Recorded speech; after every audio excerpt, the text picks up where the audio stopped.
Car Crash Investigation by Jordan Foster, Shawnee McLean, and Natalie Triplett. A traffic accident occurred in a 35 km/h speed limit zone on Tequila Road in which a 3,000-kilogram Cadillac Escalade SUV rear-ended a 2,000-kilogram Subaru Outback wagon that was stopped at a red light. The braking distance of the SUV after the collision was 2 meters, and the wagon skid 24 meters after the collision. When looking at the given variables, you can see that you can use the equation v squared equals v naught squared plus 2a delta x. You will plug your givens into the equation and find v naught, which will become your final velocities for the wagon and the SUV after the crash.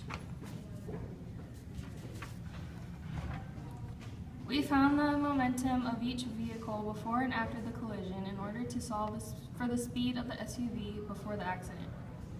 10.83 meters per second was the speed of the SUV before the collision. The speed limit on Tequila Road where the accident happened is 35 kilometers per hour, which is 9.72 meters per second. Therefore, the SUV was speeding before the collision.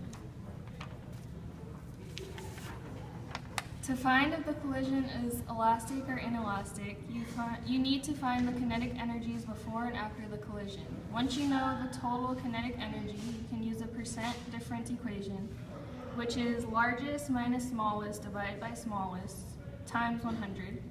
The percent difference is 12.77%. Since it is above 10%, the kinetic energy was not conserved, therefore it is an elastic collision.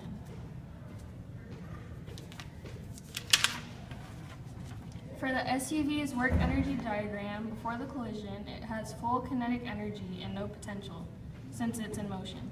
Then, during the collision, the kinetic energy transforms into work due to collision as it hits the wagon and gives the wagon some of its kinetic energy, which is why the work due to collision is negative.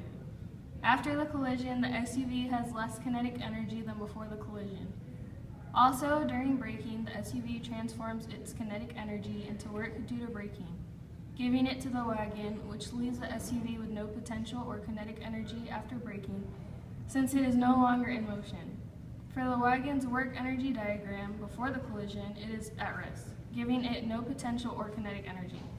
During the collision, the wagon is hit by the SUV, where the SUV transforms its kinetic energy into work due to collision, giving the wagon positive work. Then, after the collision, the wagon is in motion, with the energy that was transformed by the SUV giving it full kinetic and no potential energy.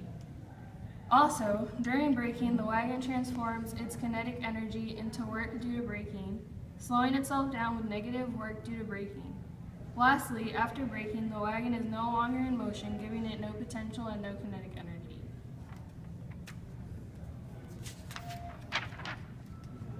You can see on the velocity time graph that the wagon is at stop at first. Then, after the collision, it is accelerating up. Then it will accelerate in the negative direction due to braking. On the velocity time graph for the SUV, it is first moving at a constant velocity. Then after the collision, it will decrease fast. Then it will decrease slowly due to